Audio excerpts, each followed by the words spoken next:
మిత్రుడు, శత్రువు. రాజుగారి కొలువులో ఉన్నత పదవిలో ఉన్న మహానందుడు అహంకారి. ఆయన ఒక రోజున మిట్ట మధ్యాహ్నం మండుటెండలో రాజమార్గంలో నడుస్తూ ఉండగా కాలిచెప్పు ఉంగరం తెగిపోయింది. అది సరిచేసుకుందామని బాట పక్కన ఉన్న చెట్టు నీడకు చేరాడు. ఆ సమయానికి ఆ చెట్టు కింద వినోదుడనే పేదవాడు ఉన్నాడు. వాడు మహానందుడు బాల్యమిత్రులు. విద్యారంభంలో ఒకే గురువు వద్ద కొంతకాలం చదువుకున్నారు. ఆ తర్వాత మహానందుడికి దశ తిరిగింది. వినోదుడింట్లో కష్టాలు కాపురం పెట్టాయి. చాలా కాలంగా వాళ్ళిద్దరూ కలుసుకోవడం జరగలేదు. రామిత్రమా, నిన్ను చూసి చాలా కాలమయ్యింది అన్నాడు వినోదుడు నవ్వుతూ. చిన్న కట్టుధోవతి, ఒంటిమీద చిన్న అంగవస్త్రం తప్ప ఏమీ లేని వినోదుడు తనను మిత్రమా అనడం సహించలేక, ఏయ్, ఎవరు నువ్వు? ఒక ఉన్నత రాజుద్యోగిని మిత్రమా అని పిలుస్తున్నావు? నీకంత ధైర్యం ఎలా వచ్చింది అన్నాడు మహానందుడు ఏసడింపుగా. వినోదుడు గనుక తమ బాల్య స్నేహం గురించిన ప్రస్తావన తెస్తే వాడినింకా ఏసడించాలని మహానందుడు అనుకున్నాడు. కానీ వినోదుడు, ఒకే చెట్టు మన ఇద్దరికీ నీడనిచ్చింది, అందుకని మిత్రమా అని పిలిచాను అన్నాడు ఇంకా నవ్వుతూనే. స్నేహానికి దారి చూపేది చెట్టు నీడ కాదు, కట్టుబట్ట. ఒక్కసారి నా బట్టలు చూడు, నీ బట్టలు చూసుకో అన్నాడు మహానందుడు ఎగతాళిగా. దానికి వినోదుడు చిరునవ్వుతో, ఇంటికి వెళితే నీవైనా అంగవస్త్రమే కదా కప్పుకుంటావు. ఈ ఎండలు అంతగా మండిపోతున్నాయి. పాపం, నీకు బయట నాలాగా బట్టలు కట్టుకునే స్వేచ్ఛ లేదు. అందుకనే ఉక్కబోస్తున్నా సరే ఆ ఒంటి మీద ఆ పట్టుబట్టలతో ఉన్నావు. ఆ కారణం వల్లే నాకు నీ మీద జాలి పుట్టింది. మరి జాలి మిత్రుల మీదనే కదా పుడుతుంది. మిత్రమా అన్నదానికి కారణం అదే అని అన్నాడు. మహానందుడికి ఉక్రోషం వచ్చింది. ఈ కబుర్లకేం గాని నీవు నాలా రోజూ పంచభక్ష పరమన్నాలు తినగలవా అని అడిగాడు. రోజూ తింటే పరమన్నము మామూలు అన్నంలాగే ఉంటుంది. అందుకని మన వాళ్ళు పిండి వంటలు పండుగ రోజుల్లోనూ వేడుక సమయాల్లోనూ చేసుకోమన్నారు. నేను అప్పుడప్పుడు పంచభక్ష పరమన్నాలు తింటున్నాను. అందువల్ల నాకవి పంచభక్ష పరమన్నాల్లాగే ఎంతో తృప్తిని ఇస్తున్నాయి. నీకెప్పుడైనా పిండి వంటల రుచి ప్రత్యేకంగా అనిపించిందా అన్నాడు వినోదుడు. ఈ ప్రశ్నతో మహానందుడికి పట్టరాని కోపం వచ్చింది. అతడు చరచరా రెండో కాలి చెప్పును కూడా చేత్తో పట్టుకొని ఎండలోకి వెళ్ళగానే కాళ్లకు నేల చుర్రుమని తగిలింది. వెంటనే నీడలోకి వచ్చేశాడు. వినోదుడు రెండు చేతులతోనూ చప్పట్లు కొడుతూ, ఆహా, ఈ దృశ్యం మరింత మనోహరంగా ఉంది మిత్రమా. మనని ఎవరైతే మోస్తారో వాళ్లను మనము ఏదో ఒక రోజున మోయాల్సి ఉంటుందని గురువుగారు చిన్నప్పుడు చెప్పారు. ఇన్నాళ్ళు చెప్పులు నిన్ను మోసాయి. ఈ రోజు నువ్వు చెప్పుల్ని మోస్తున్నావు మిత్రమా అని అన్నాడు. మహానందుడికి ఇక అక్కడ ఉండలేక కాళ్ళు చుర్రుమంటున్నా లెక్క చెయ్యకుండా వెళ్ళిపోయాడు. తర్వాత ఇల్లు చేరుకొని చెప్పుల జత మార్చుకొని కొలువుకు వెళ్ళాడు.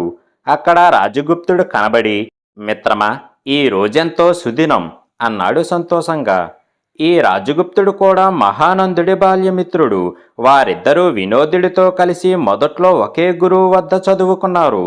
రాజగుప్తుడు కలిగిన ఇంట పుట్టి భోగ భాగ్యాలతో పెరిగాడు. అందువల్ల ఆయన దూర ప్రాంతాలకు వెళ్ళి గొప్ప గొప్ప చదువులు చదివి తిరిగి వచ్చి రాజకొలువులో ఉన్నత పదవిని సంపాదించాడు. ఆయన మహానందుడు రాజకొలువులోనే మళ్ళీ కలుసుకున్నారు. మహానందుడికి రాజగుప్తుడు పై అధికారి. అయినా ఆయన ఏమాత్రమూ దురుసుగా ప్రవర్తించక తమ బాల్య స్నేహాన్ని పురస్కరించుకొని మహానందుడితో ఎంతో ఆప్యాయంగా మాట్లాడుతాడు. నీకు సుదినమైతే నాకు సుదినమే, మరి కారణం చెప్పు అన్నాడు మహానందుడు. నేనిచ్చిన ఒక సలహా బాగా మేలు చేసిందని మహారాజు ఎంతో ఉత్సాహపడిపోయి నన్నేదైనా మంచి కోరిక కోరుకోమన్నాడు. నేను వెంటనే మన బాల్యమిత్రుడు వినోదుడికి కొలువులో ఏదైనా పని ఇప్పించమని అడిగాను. ఆయన వెంటనే ఒప్పుకున్నాడు అన్నాడు రాజగుప్తుడు. మహానందుడు తెల్లబోయి, ఆ పొగరబోతుకు రాజు కొలువ వద్దు మిత్రమా. వినోదుడు రాజుకొలువులో చేరితే నీకు చెడ్డ పేరు వస్తుంది అని అన్నాడు. వినోదుడు పొగరబోత, భలేవాడివే, వాడెంతో మర్యాదస్తుడని చిన్నప్పుడు అనుకునేవాళ్ళం కదా, మర్చిపోయావా అని ప్రశ్నించాడు రాజగుప్తుడు. ఈ మధ్య ఎప్పుడైనా వాణ్ణి చూసి ఉంటే అలాగా అనవు అన్నాడు మహానందుడు. ఇందుకు రాజగుప్తుడు ఆశ్చర్యపోయి, ఈ మధ్యనే 2 రోజుల క్రితం వాణ్ణి రాజమార్గంలో బాట పక్కన ఒక చెట్టు నీడలో కలుసుకున్నాను. వాడే నన్ను గుర్తుపట్టి పలకరించాడు. మేమిద్దరం చిన్ననాటి కబుర్లు ఎన్నో చెప్పుకున్నాము. నేను ధరించిన పట్టుబట్టల్ని మెచ్చుకున్నాడు. చలివేస్తే కప్పుకునేందుకు కంబలి, ఎండలో నడవటానికి కాలి చెప్పులు, ఒంటి మీదకి సరైన బట్ట కొనుక్కునేపాటి ఆదాయం తనకు లేదని బాధపడ్డాడు. తానెలా ఉన్నప్పటికీ నేను రాజకొలువులో గొప్ప పదవిలో ఉండటం తనకు సంతోషం కలిగిస్తున్నది అన్నాడు. నన్ను సాయమడగలేదు, నా గురించి అసూయపడలేదు. వాడు నిజంగా ఉత్తముడు. రాజుగారి కొలువులో వాడికి పని ఇప్పిస్తే నాకు మంచి పేరు తెస్తాడని నాకు నమ్మకం ఉన్నది అని అన్నాడు. ఇది విన్నాక మహానందుడికి మండిపోయింది. అతడు పైకి ఏమీ అనకుండా అప్పటికి ఒగ్గపట్టుకున్నాడు. సాయంత్రం వెతుక్కుంటూ వినోదుడి ఇంటికి వెళ్ళి, నీ బుద్ధి ఏమాత్రం మంచిది కాదు. నన్నేమో అన్నింటికీ చిన్నబుచ్చావు. నా పై అధికారి రాజగుప్తుడిలో అవే లక్షణాలను ఆకాశానికి ఎత్తి పొగిడావు.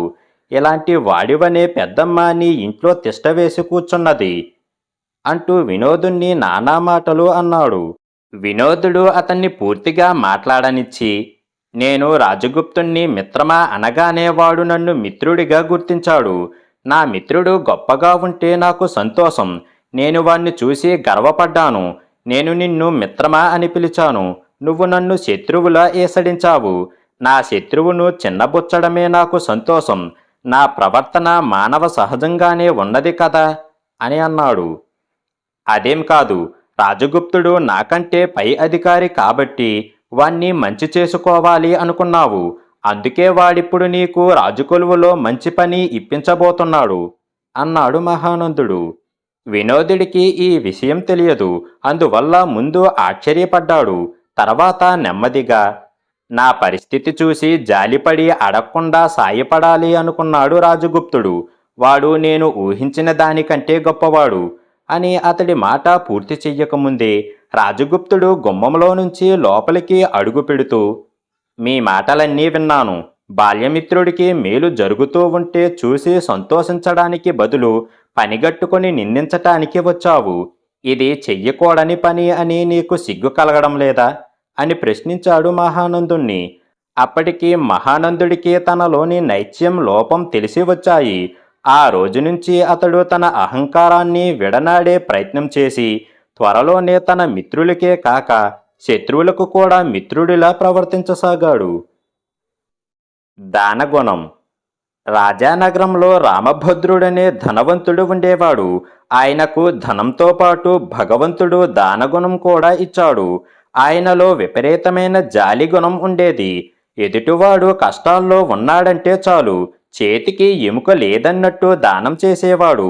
అందుచేత క్రమక్రమంగా రామభద్రుడి ఆస్తి తరిగిపోసాగింది. ఆయన భార్య చంద్రిక కూడా అన్నిటా భర్తకు తగినది. ఇరుగు పొరుగులు ఆమెకు దానం విషయంలో భర్తను కాస్త కట్టడి చెయ్యమని చెబుతూ ఉండేవారు. పిల్లలు ఎదిగి పెద్దవారయ్యేసరికి ధనం విషయంలో సమస్యలు ఎదుర్కోవలసి వస్తుందని హెచ్చరించేవారు. కానీ అలాంటి హెచ్చరికలు విన్నప్పుడు చంద్రిక నవ్వి, మేఘాలు ఎలాంటి పక్షపాతం లేకుండా పంటలు పండే చోట్లనే కాక చిట్టడవుల్లో కూడా వర్షించడం సృష్టి ధర్మం. కొండల మీద గుట్టల మీద అడవుల్లోనూ ఎందుకు వర్షించాలి అనుకుంటే జనులందరికీ ఉపయోగించే నదీ నదాలు ఎలా పుడతాయి? నా భర్త దానగుణం భగవంతుడు ఆయనకు ఇచ్చిన వరం. ఆ దానగుణం వల్ల మాకు అన్యాయం జరగాలని సృష్టికర్త నిర్ణయిస్తే అందుకు మేమేం చెయ్యలేం కదా అని అనేది. కాలం గడుస్తున్నది. రామభద్రుడి మగపిల్లలిద్దరూ 6-8 ఏళ్ల వయసు వాళ్ళు అయ్యారు. రామభద్రుడు సంస్కృత కావ్యాలు క్షుణ్ణంగా అధ్యయనం చేసిన వాడని పేరు పడ్డ వ్యక్తి. ఒకరోజు చంద్రిక రామభద్రుడితో, మీరు అడిగిన వాళ్ళందరికీ లేదనకుండా దాన ధర్మాలు చేస్తున్నారు. అందుకు నేనేనాడు అభ్యంతరం చెప్పలేదు. ఇప్పుడు పిల్లలు పెద్దవాళ్ళయ్యారు. వాళ్లకు చదువు సంధ్యలు నేర్పాలి కదా. మీరేమనుకుంటున్నారో తెలియదు. నాకు మాత్రం వాళ్లను పట్నంలో చదివించాలని ఉన్నది. మీరు గొప్ప సంస్కృత పండితులని తెలియని వారు లేరు. పట్నంలోని రాజావారి పాఠశాలలో ఉద్యోగంలో చేరండి. మన ధనం తరిగిన విద్యాదానం జీవితకాలమంతా చెయ్యొచ్చు. మన పిల్లలకు గొప్పగా ఆస్తిపాస్తులు ఇవ్వకపోయినా బ్రతుకు తెరువుకు పనికొచ్చేలా మంచి విద్యావంతుల్ని చేద్దాము. ఏమంటారు అని అన్నది. రామభద్రుడు భార్య మాటల్లోని వాస్తవాన్ని గుర్తించి పట్నానికి బయలుదేరాడు. మార్గమధ్యంలో ఆయనకు బొబ్బర్లంక అనే ఊరు తగిలింది. ఆ సమయంలో ఊరి మధ్య ఉన్న శివాలయంలో ధ్వజస్తంభం పునఃప్రతిష్ఠ జరుగుతున్నది. గత సంవత్సరం వచ్చిన గాలివాన తాకిడికి ఆ ధ్వజస్తంభం పడిపోయింది. రామభద్రుడు తన పట్నం ప్రయాణం వాయిదా వేసుకొని శివాలయంలోకి వెళ్ళాడు. ఆయనకు ధనవంతుడు దానశీలి అని పేరుండటం వల్ల అందరికీ ఆయన పట్ల గౌరవాదరాలు కలిగాయి. శివాలయానికి వంశపారంపర్య ధర్మకర్త అయిన జమీందారు కూడా అక్కడే ఉన్నాడు. రామభద్రుడు తన జమీలోని గ్రామంలోని వాడేనని తెలిసి ఆయన ఆనందం పట్టలేకపోయాడు.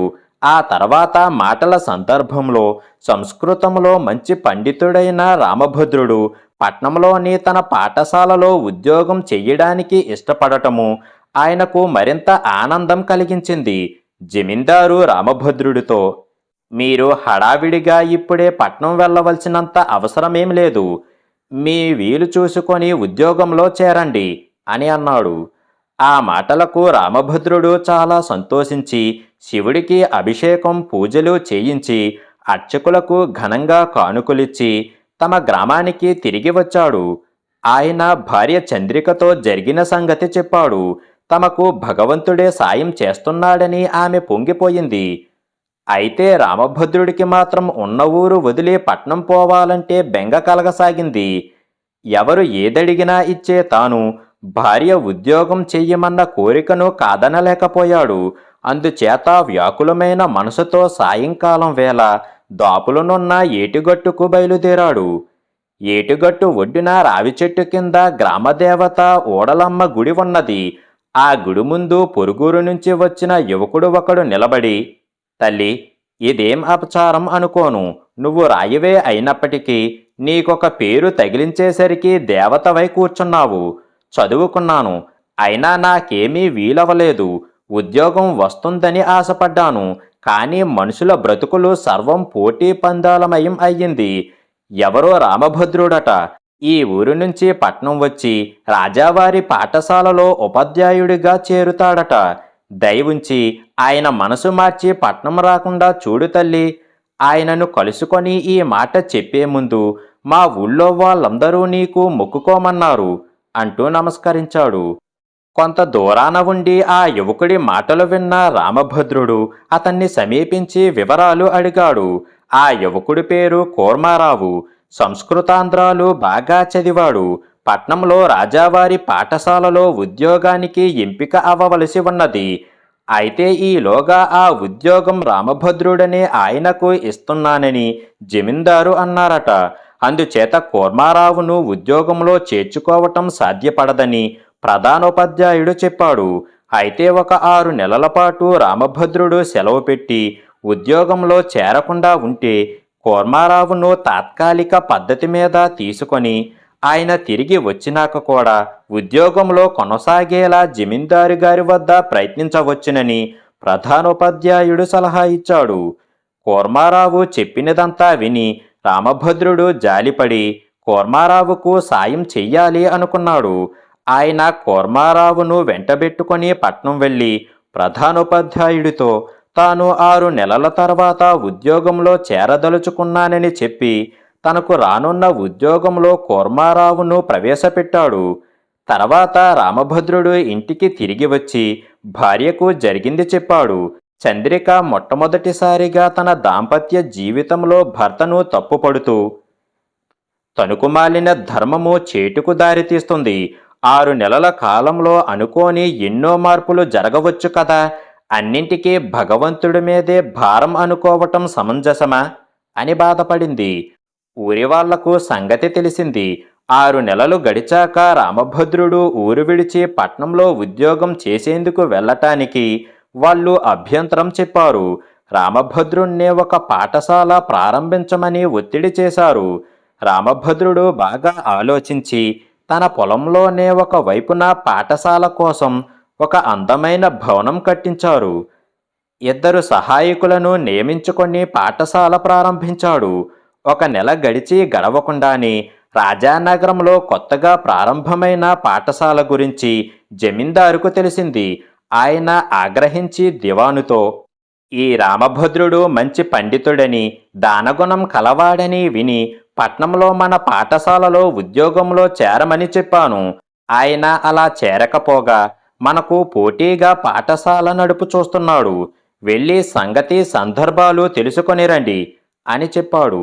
దివాను వెంటనే బయలుదేరి రాజానగరం వెళ్ళి ముందుగా ఊరి పెద్దల నుంచి పాఠశాల గురించిన వివరాలు సేకరించి తర్వాత పాఠశాలకు వెళ్ళాడు. అక్కడ పాఠశాల భవనానికి జమీందారి గారి పేరుండటం చూసి చాలా సంతోషించాడు. అంటే పాఠశాల జమీందారు గారి పేరు మీదే నడుస్తున్నదన్నమాట. అందుకయ్యే ఖర్చులు అవి రామభద్రుడు తన పొలాల మీద వచ్చే ఆదాయంతో భరిస్తున్నాడు. దివాను రామభద్రుడితో మాట్లాడి అతడు చేస్తున్న విద్యాదానాన్ని మెచ్చుకొని తిరిగి వచ్చి జమీందారుకు విషయం చెప్పాడు. జమీందారు పరమానందం చెంది, మన జమీలో రామభద్రుడి లాంటి దానగుణం కలవాడు ఉండటం మనందరికీ గర్వకారణం అని తన సొంత భూముల నుంచి 50 ఎకరాల మాగాణిని రామభద్రుడు నడుపుతున్న పాఠశాలకు దానం చేశాడు.